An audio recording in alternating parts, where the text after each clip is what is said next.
Alors déjà, merci pour l'invitation. Je pense que c'est très important de dialoguer. La polarisation dans laquelle on essaye de faire rentrer l'environnement d'un côté et l'agriculture de l'autre est néfaste pour tout le monde, puisqu'elle fige les positions et on ne trouve pas de solution. Et moi, ce que je voulais rappeler, c'est l'importance de réfléchir ensemble aux solutions, parce qu'on est encore dans un moment où on peut choisir plutôt que subir. Et si on regarde les faits aujourd'hui et l'état des lieux en termes de réchauffement climatique, et il n'y a pas besoin de regarder les chiffres, ça se voit tous les jours, enfin ça s'est vu cet été, ça se reverra, ce sera de pire en pire, les sécheresses et les inondations. Il en va de même pour la biodiversité, pour la qualité de nos sols, etc. Tout ça nous pousse à agir rapidement, mais évidemment trouver des solutions ensemble, une transition.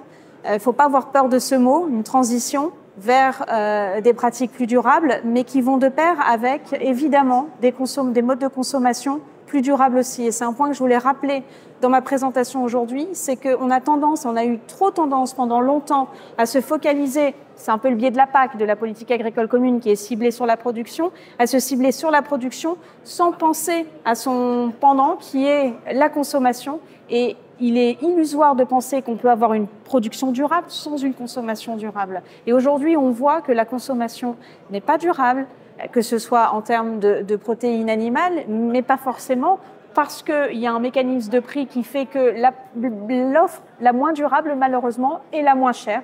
Les coûts sur l'environnement, sur la biodiversité, sur le climat ne sont pas reflétés dans les prix, ce qui fait que les consommateurs sont poussés à choisir ces options-là.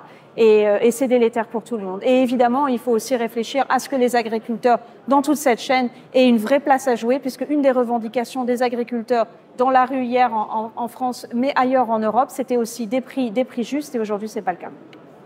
Et tout ça pourra se faire qu'avec plus d'Europe, certainement pas avec moins d'Europe. Et malheureusement, la polarisation qui a lieu en ce moment pousse à une instrumentalisation de certains partis qui commence à devenir de plus en plus populaire et qui malheureusement, selon les projections, risque de prendre une place très importante au Parlement européen en juin prochain.